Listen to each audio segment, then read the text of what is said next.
Good morning. आज हामी ताप्लेजुङको ठुलो पाथिभानु माताको दर्शनमा हिँडिरहेका छौँ। हिजो बेलुकी सानो फेदीमा आएर त्यहाँबाट 2 घन्टाको पैदल यात्रा गरेर ठुलो फेदीमा बास बस्यौँ।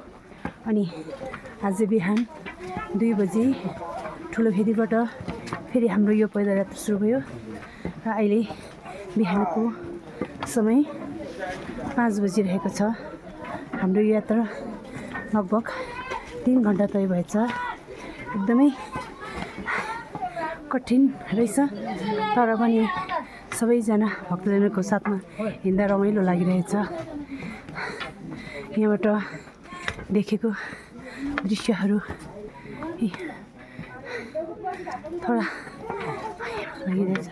हेर्नुहोस्, बाटो यस्तो छ, यसरी सबैजना उकालो हिँडिरहेका छन्।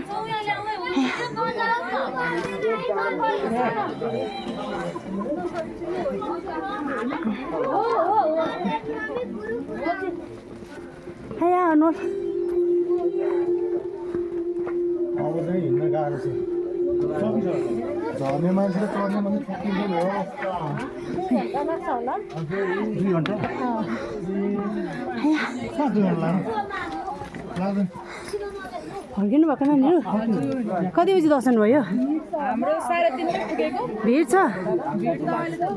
अब कति मिनट कति लाग्ला? हतारबाट जानु भने चाहिँ यो चाहिँ जान्छ। कति लाग्यो? 1.5 घन्टा लाग्छ होला हौ। है हिँड्न सक्नेलाई मात्रै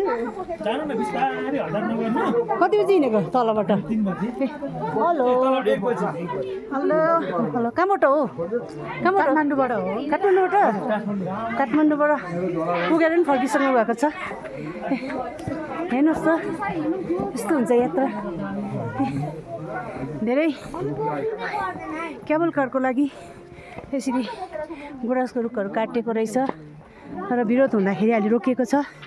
हामी यस्तो तलबाट आएको, पारी यस्तो भिड छ। हाम्रो गन्तव्य एकदम माथि छ, मन्दिर पुग्नु।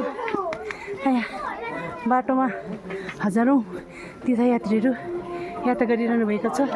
उनीहरूको साथमा हामी पनि मिसेर हिँडिरहेका छौँ। यस्तै रहेछ है बाटो चाहिँ,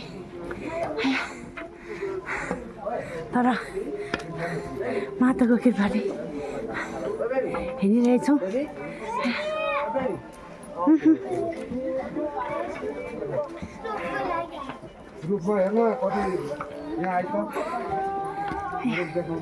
हिँडिहाल्नु नसकिँदो रहेछ। धेरै वर्ष अघिको भाका लाग्यो मेरो कुरा भन्दैछ। म धेरै नै खुसी छु। यात्रादेखि बाटो चाहिँ यस्तो रहेछ, नाक ठोकिनु कालो। यसरी नानीहरू बोकेर हिँडिरहेछ। हेर्नुहोस्,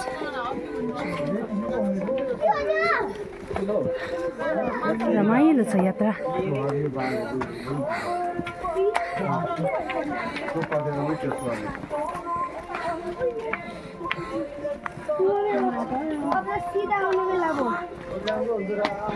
अझै हाम्रो पुग्नु माथि छ।